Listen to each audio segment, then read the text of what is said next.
And so, the semantic nightmare began.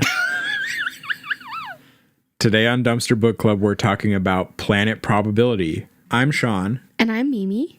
And this book is boring.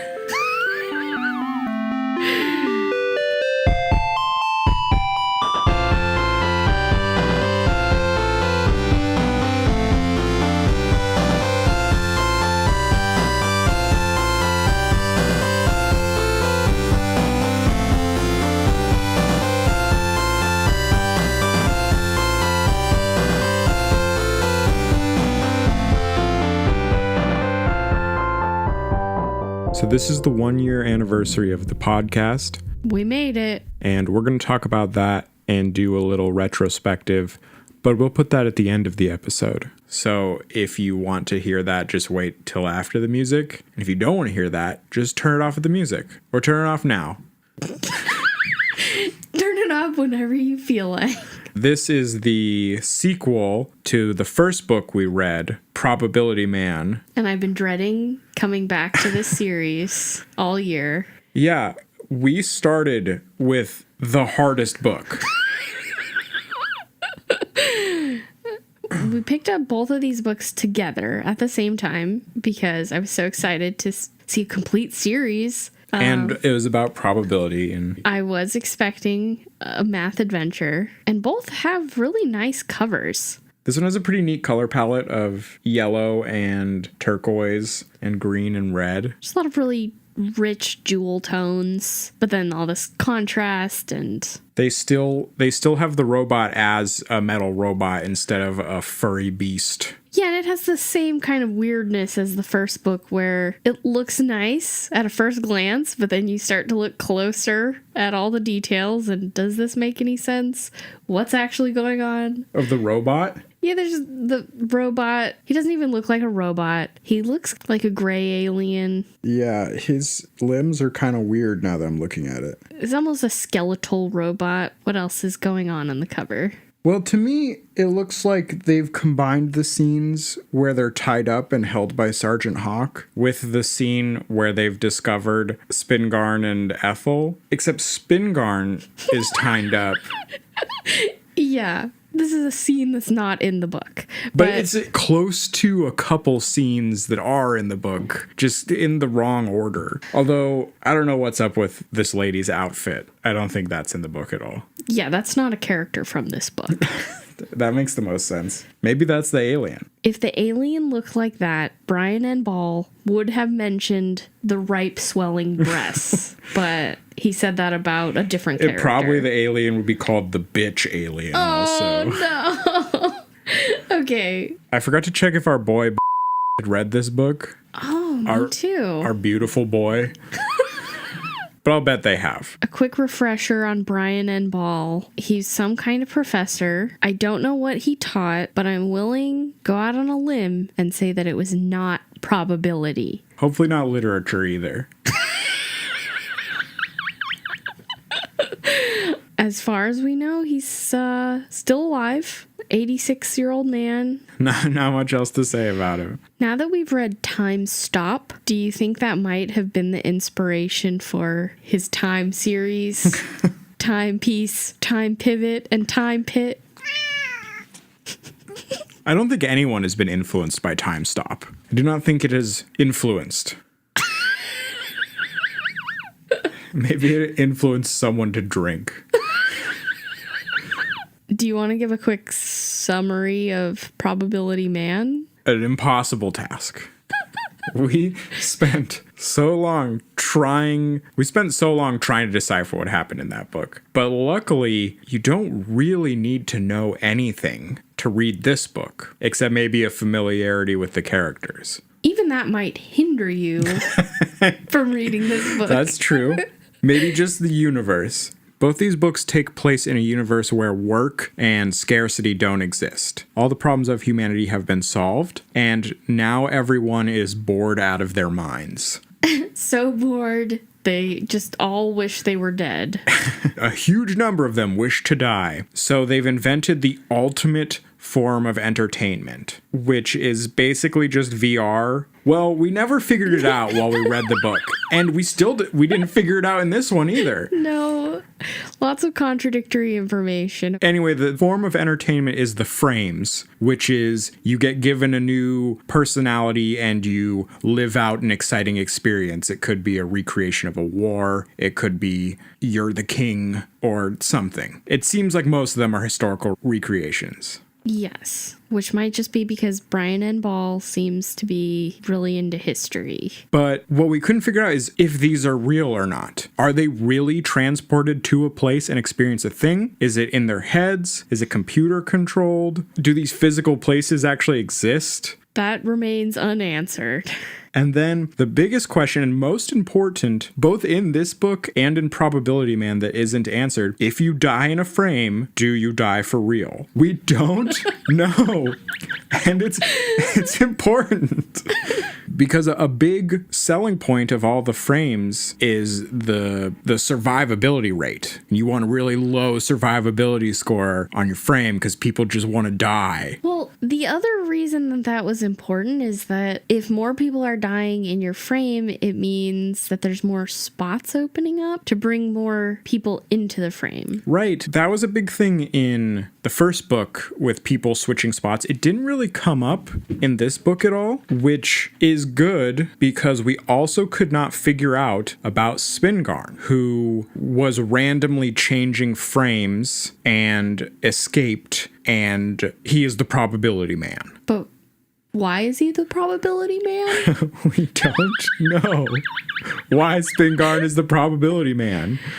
But he'll tell you he's the probability man a lot. Yes, he's very proud of it. He and his friend Ethel, who is a dumpy dump, who's a lady that Spingarn is not sexually attracted to, and Sergeant Hawk, who is either an NPC from a frame or someone who was in this one frame and his brain got broken. So Hawk, it was a bit confusing in the first book, and I think Brian Ball realized that it didn't make any sense and tried to fix that later in this book. And luckily skipped over some of the other confusing things in this book too. Cleverly skipped over.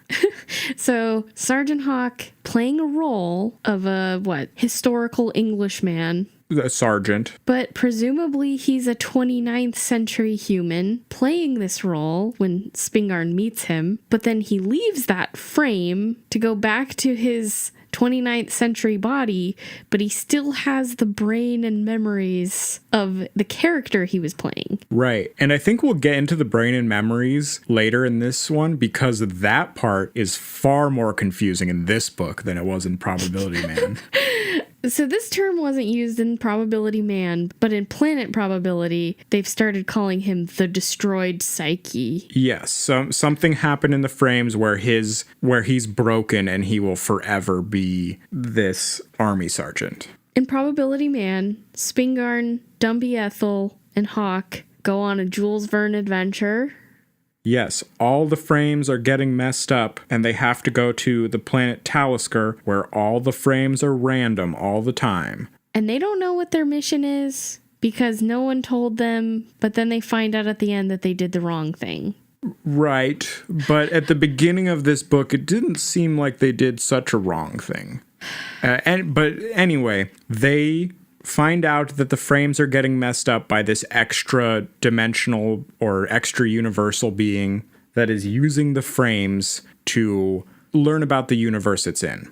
Yeah. Then it gets a little muddled as to what happens. Mm-hmm. There's a big fight, and then they get the gene key. No, they blow it up. They blow up the gene key. What is the gene key? We don't know, but blowing it up turns them back into humans, because when you go into when you go to a frame, you get turned into a thing. So when they go to Talisker, they get turned into random things. Yeah. So Spingarn becomes a devil and Ethel becomes a hot lady. She becomes a hot lady with ripe, swelling breasts. And that's how she's described in the first book And they use the exact wording again in this book. And Hawk is turned into a giant metal corkscrew. Oh, but so the Jinky doesn't turn them back because they come back as that. Yeah. Right. Something happened to fix Hawk because in this book he's got both legs again. Yeah, that doesn't make any sense. But also it doesn't make any sense because based on stuff in this book, he shouldn't have been changed into the corkscrew anyway. Yeah, somebody didn't think this through. Brian Ball hadn't planned a sequel. Anyway, all that information we just told you that was very clear and concise and makes total sense is all you need to know to understand what's happening in this book. And now we shall explain planet probability in the same clear, concise, understandable way.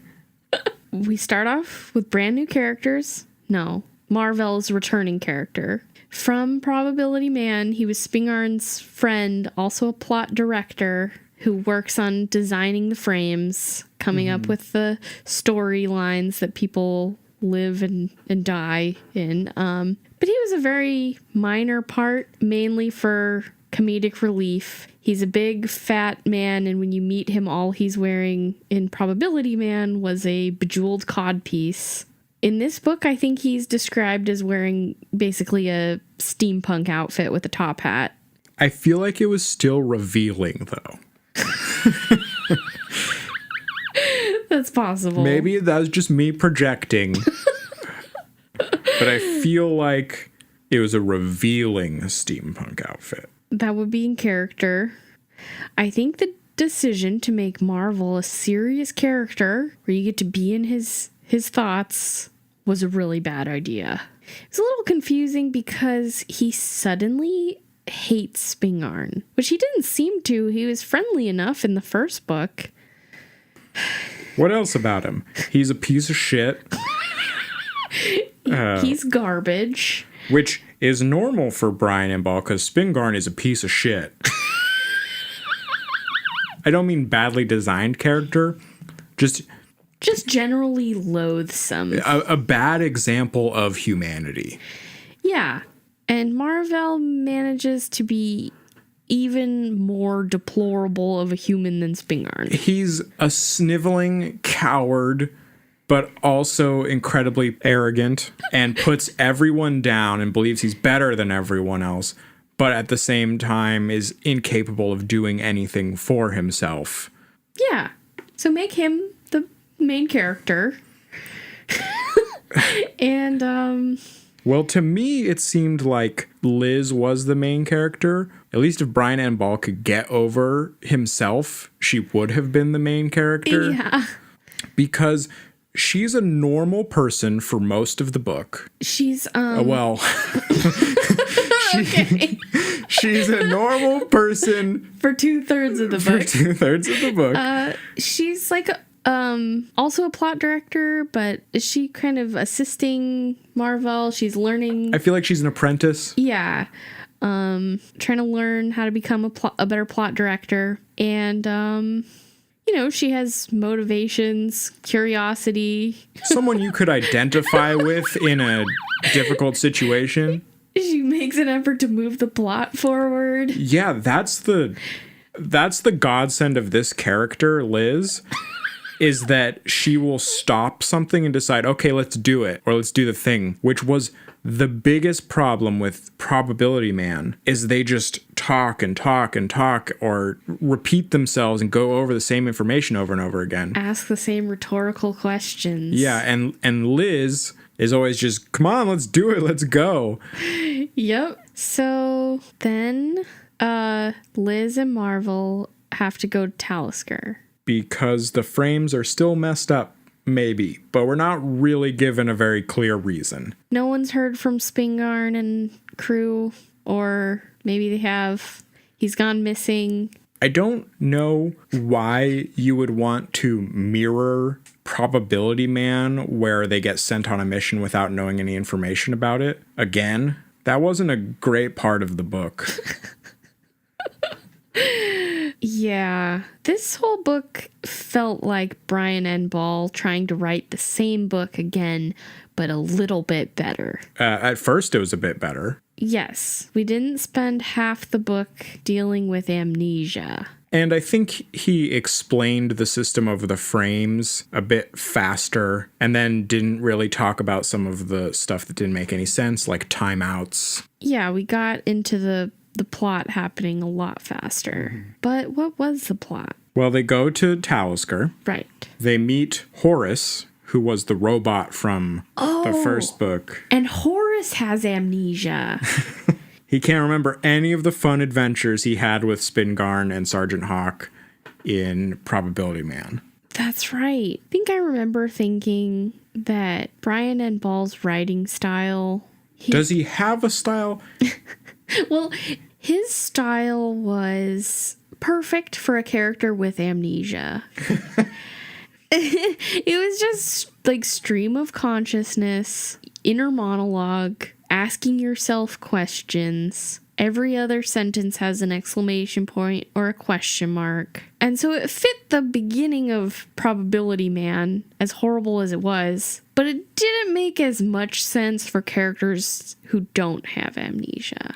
Yeah. But he brought back Horace with amnesia to get back into his comfort zone. Okay, so Horace was going to help guide them into the frames of Talisker. But he doesn't. But he does. Oh, God. Because there's rules about robots where Horace cannot intervene unless it's something that Liz or Marvel could do for themselves. Yes. Except when he decides he can. Yeah, he has all these stupid rules that are not well explained, but then he immediately breaks them if the plot has to actually happen. Because the characters Liz and Marvel are tied up. By Sergeant Hawk, who they meet first when they get to Talisker. Who also seems to have forgotten a lot of things or seems to have... Regressed? Yeah, because he's suddenly confused and acting weird about things that he's already gone through. And he supposedly spent a year there, too. Yeah, so he just got reset. Did you want to mention how Hawk kept saying the word bubbies? And then Liz kept saying the word bubbies? Oh my God. Okay, so this part made no sense because Liz is a director of historical frames, but suddenly she's like a huge idiot and can't understand these old-timey words that Hawk is using, like bubbies. What are bubbies? And that was rough. It was just rough to have to read the word bubbies over and over again. Oh my God. Also, there's a chapter where they meet a dog, and nothing else happens in that chapter except for the dog and maybe 100 uses of the word bitch to describe the dog.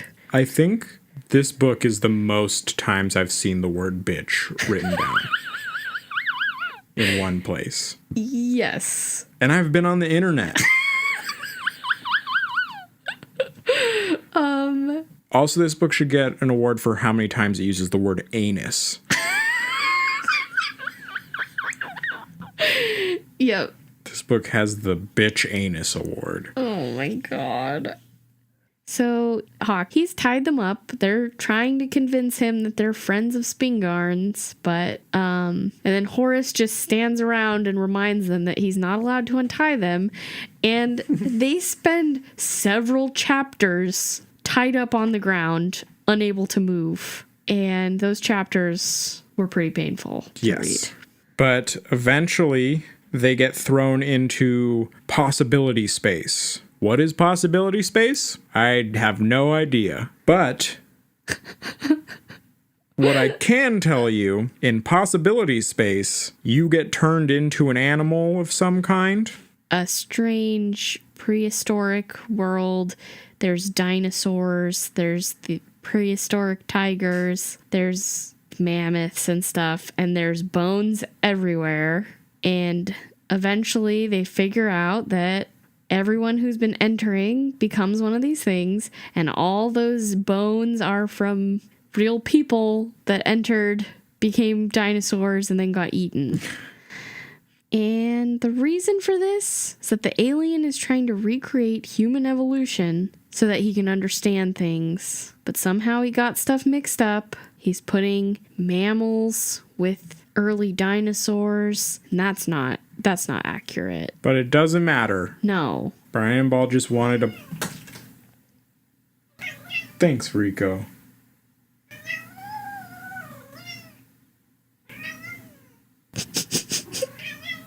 So Marvel is basically being barely above a villain. The sniveling coward that he is trying to find a way to like basically betray Liz and run away. Yeah, he was. Yeah, he's like thinking of ways that he can leave her behind.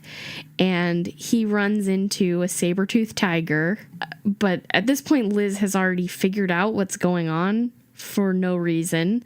But the tiger, instead of killing Marvel, picks him up and saves him from like falling off a cliff or something. Mm-hmm. And it turns out it's Spingarn, and he and Ethel are sexy prehistoric tigers now. Yeah, there's a lot of descriptions from their perspective as tigers about each other's muscly tiger bodies. And they have tiger children. That they had as tigers. Yeah. Not babies that were turned into tigers. No. They made it as tigers. And this was super weird because we don't know what happens if you die in the frames. But apparently you can be born in the frames. Like, are these children real people? And what happens to a child that's raised as a tiger and then turns into a human later? Yeah, these are questions Brian M. Ball is not ready to answer. So Liz and Marvel figure this all out. They're starting to understand what's going on, even though they don't fully explain it to the reader. And then they can't explain it because they turn into some kind of ape Neanderthal. And two very funny things happen right after they're turned into apes. They run away from the tigers, and then Liz Ape is afraid, so Marvel Ape taps her anus, and she is calmed.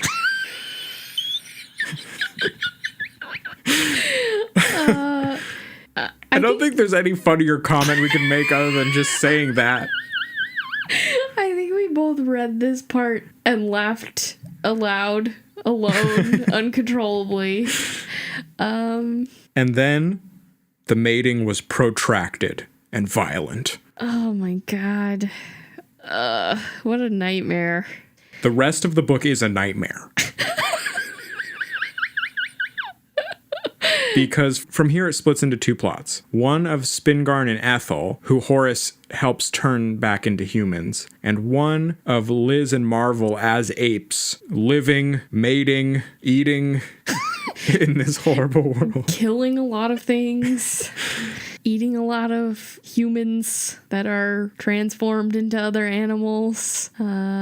Let's just not talk about the endless amount of pages describing the apes mating and killing other animals and the weird grunt communications they have. The calming anus touches. Yeah, the calming anus taps. And we can stick with Spingarn and Ethel. Yeah. Ethel is a mother now that they have two human children. The babies are unaffected by being born as tigers and turned into humans. They had like a moment of behaving like feral tigers, but they adjusted pretty fast. And now that Ethel is a mother, she's basically not part of the story. She is an NPC now. She's irrelevant.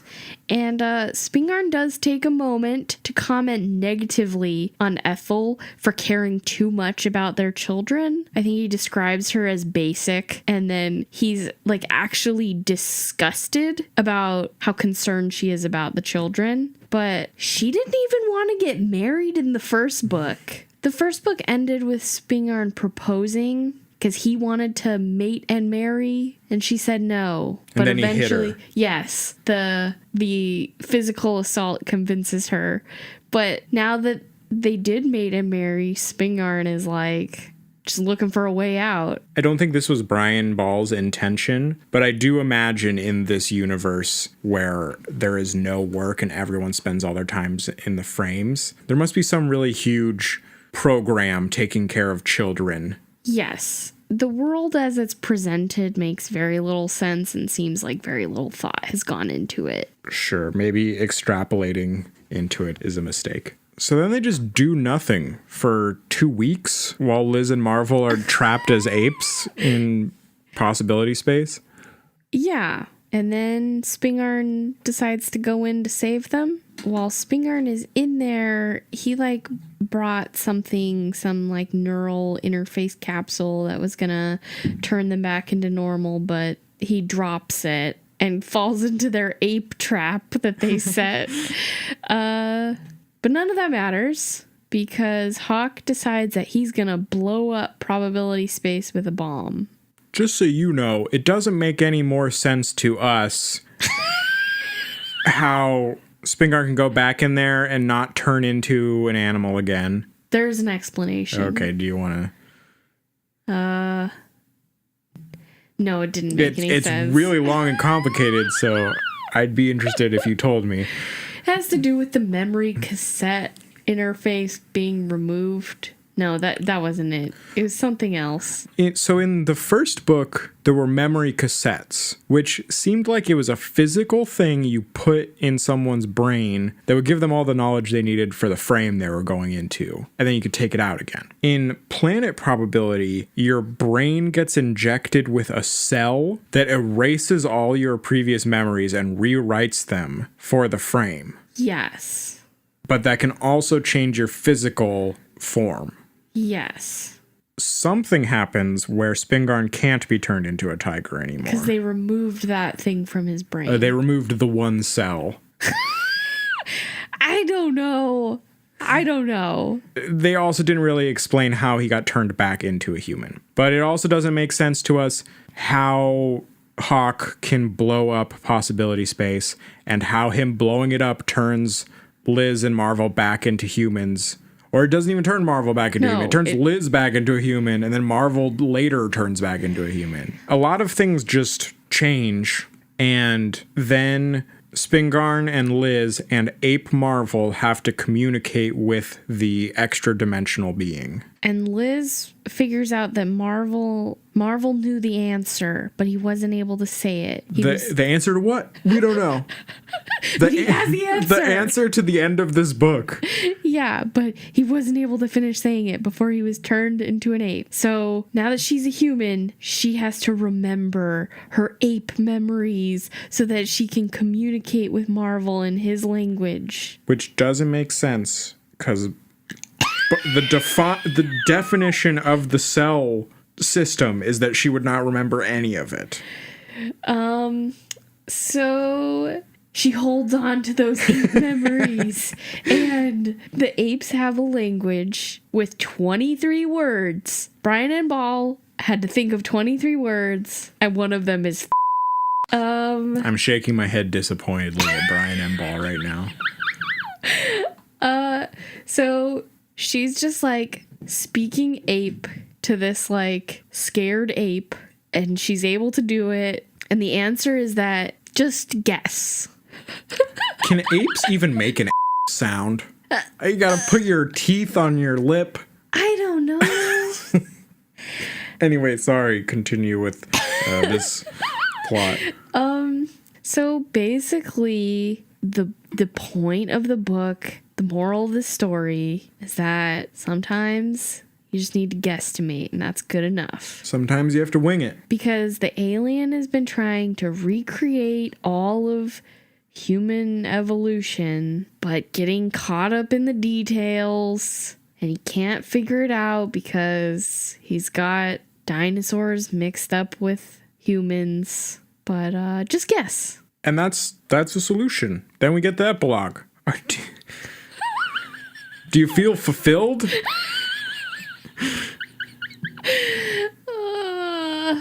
No. So it turns out Liz is also pregnant. And the idea of waking up from this nightmare of living as an ape and then finding out that you're pregnant by this horrible man is a nightmare in itself. Mm-hmm. That's the true horror of this book. It wouldn't take much to tweak this into a body horror. Yeah. You could even keep the anus tapping.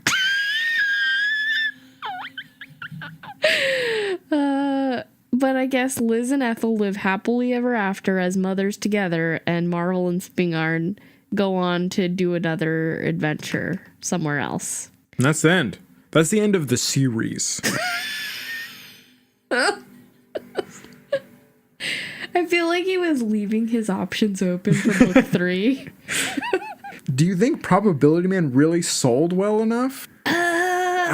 I don't understand, because he definitely didn't write Probability Man thinking of a sequel. And this one rewrites too much of it. So it must be requested.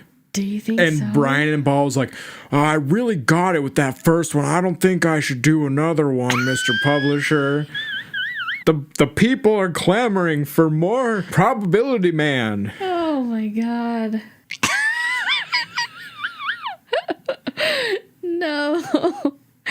I don't know. I don't know why Planet Probability happened.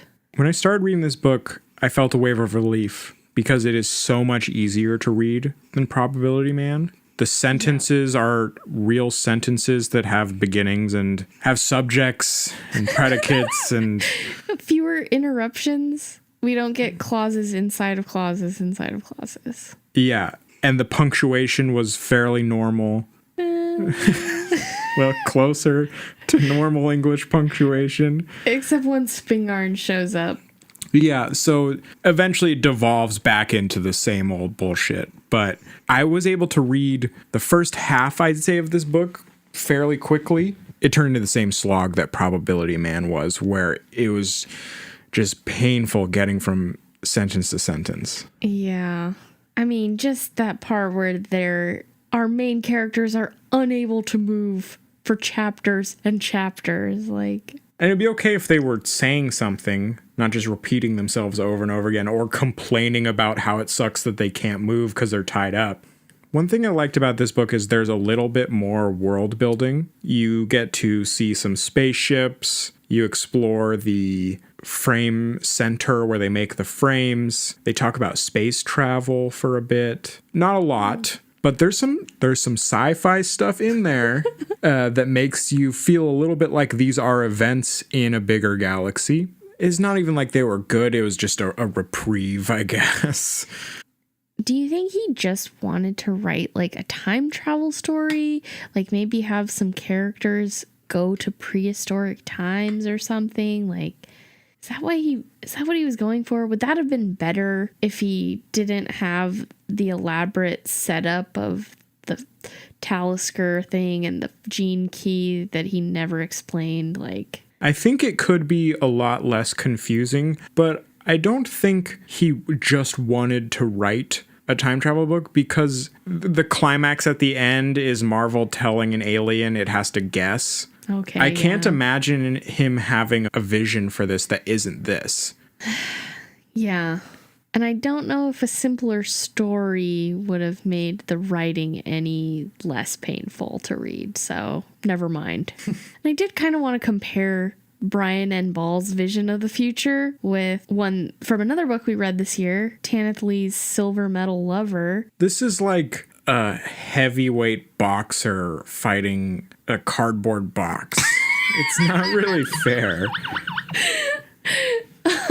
They had very similar ideas that in the future, robots and automation and stuff will end up taking over a lot of the work that needs to be done for society to function. Yeah. And Silver Medal Lover, also a book from the 80s, but a very dystopian, but I think maybe very real, where having work becomes scarcer and scarcer just ends up like with a diverging class system where the rich get richer and are able to benefit from that system, and the lower class becomes poorer and poorer, and they end up having to like basically fight for the little amount of work that there is to survive, even though there's enough wealth to kind of provide for things in that society, but it's being hoarded at the top. And there's like, that book starts with a very limited exploration of that idea because you have a very upper class character, but then it sort of starts to explore the people that live in the cracks of society and who don't have everything, you know, taken care of by the benefiting from, you know, robots doing all the work.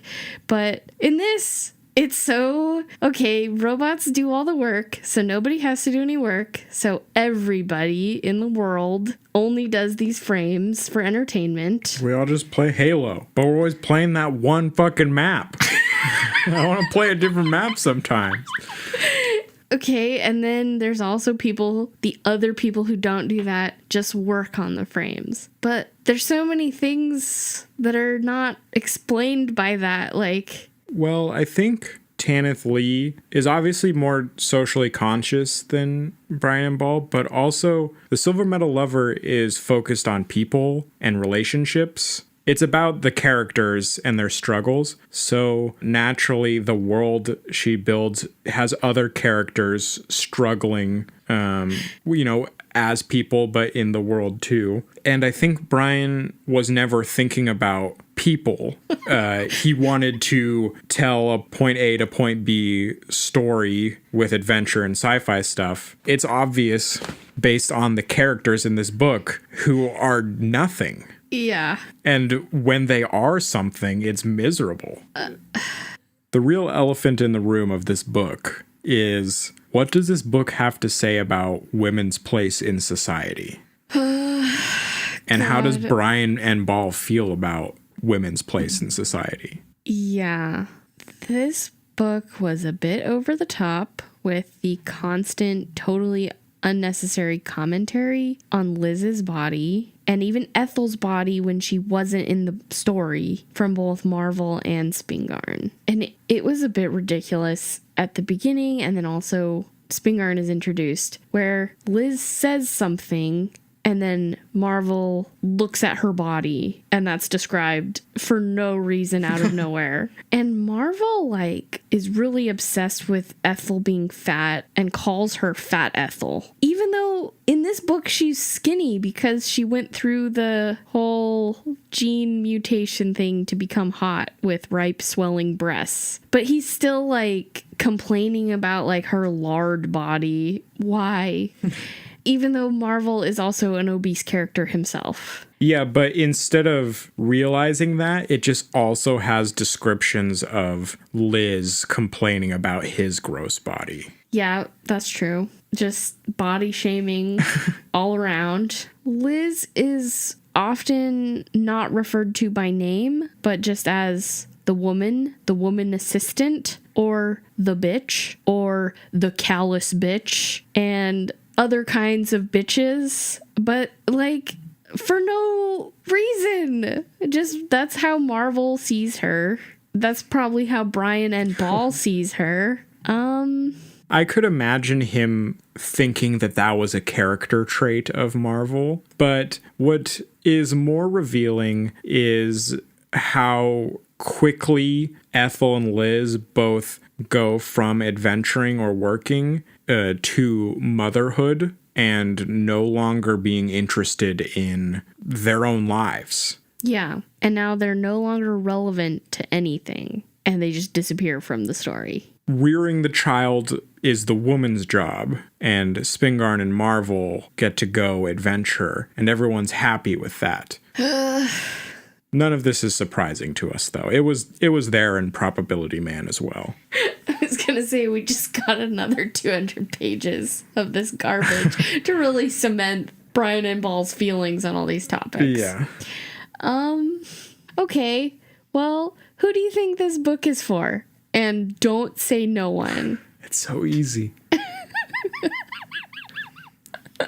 This book is for the person who read Probability Man and said, I liked that, but it could be a little bit better. Yeah. If that person exists, it's for you. It's a good one. Do you have an answer that isn't no one? Furries. Yeah, maybe. Specific. I'm not gonna touch it. Just say the October part. I think that's it for Planet Probability. If you'd like to join us next month, we're doing a Halloween special. We're reading The Bog by Michael Talbot. If you'd like to contact us and tell us what you thought of Planet Probability, you can email us at dumpsterbookclub@gmail.com.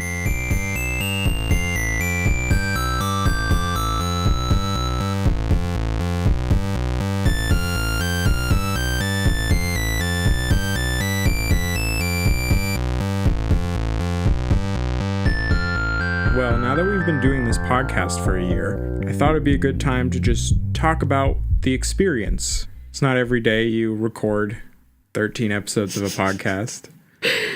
I think it's obvious how much better we've gotten. The Probability Man episode was a mess. It wasn't entirely our fault. That was a horrible book to start with. I sincerely wish we had started with... I wish we had started with anything else, yeah. It would have been great if this book had been a lot better, so we could mirror it.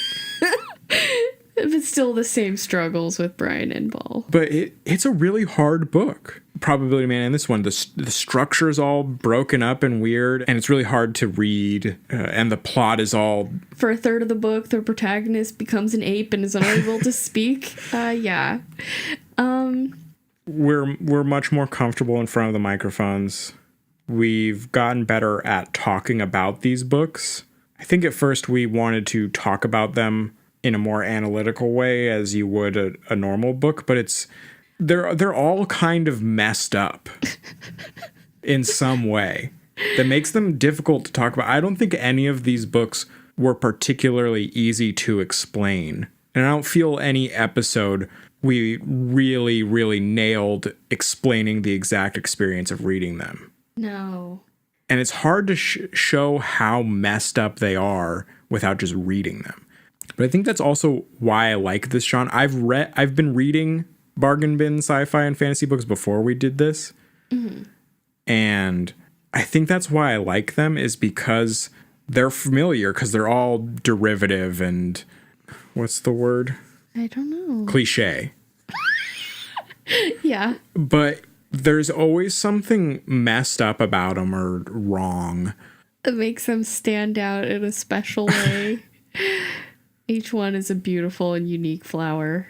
I think doing this has maybe changed the way I look at these kinds of books. I think I'm way softer on them than I was when we started this. I think in some areas I've definitely gotten a lot harsher because of just how awful it is sometimes to read some of these books. But I think if the book has redeeming qualities, I do tend to cling on to those. So...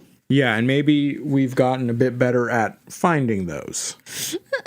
One thing that's been great about doing this podcast is that I have to read a dumpster book every single month, and reading that much garbage has really inspired me to read stuff that's not garbage. So I'm reading way more than I was before we started this. I'm glad your life is improving thanks to Dumpster Book Club. Well, I'm glad the year has had a variety of books. Some were like this. Some were actually enjoyable. We should recap the best and the worst of this year. Okay. So, what are your top 2 best books and top 2 bottom of the bargain bin books? The ones that should stay in the bargain bin. I think number 1 is Tesseract. As your best. favorite. Yeah. I feel like we'll both agree on that, but maybe not. And then... Didn't you really like the Knot World? Yeah, maybe I've cooled on the Knot World as time has gone by. No, we'll say the Knot World. Okay. What are your top 2? I think my top favorite book was Silver Metal Lover. Tesseract was great. Oh yeah, we didn't agree. And I might put that at number 2. But I should also give a shout out to Silverglass. Although I don't know if that one counts since the episode was really about the sequel, Web of Wind. But what about bottom 2? I can't decide if Probability Man or Time Stop is the worst. I have to say Time Stop. Yeah? Time Stop is probably the second worst book I've ever read after Mute. The worst book I've ever read. One day we'll do Mute, one day. I also did want to point out that I cannot stop thinking about A Texas Christmas Wish. Oh my God. Well, that's my number 2 worst from the year because of how bad I felt while reading it. More so than any other book we've read for this podcast, that has stuck in my brain. And I'll remember the scene where they eat the cookie and then kiss and just think about that for a while. Or I'll remember the plane crash. I'll just be sitting alone and I'll think about. So I thought it would be fun to do a funny Christmas book, but here we are. Lives changed forever. And yeah, my life is permanently changed by that book, but I don't think in the way that author intended. No, not at all. But I still remember the feeling of finishing it finally and reading something else. And just that, it's like in the cartoon where there's a character like trapped at sea, survives a storm and makes it back to land. You just kiss the dirt because you're so glad to have something solid to hold on to. Hobgoblin is the other one that I still think about sometimes. Yeah. Still remember scenes or think about the game of Hobgoblin that they played. Really haunting. A lot of the other ones are just completely, they're out of my brain. Yeah, like Cosmozoids. Cosmozoids is up there. Next Stop the Stars. The Seedling Stars. The Seedling Stars. But I think with like Time Stop, it felt like my brain was actively rejecting the book as I read it. You're just forgetting it as you read it. Yeah. Well, here's to another great year. Thanks for listening to us rant about these books. I think we'll continue to improve. If Brian and Ball can do it, we can too.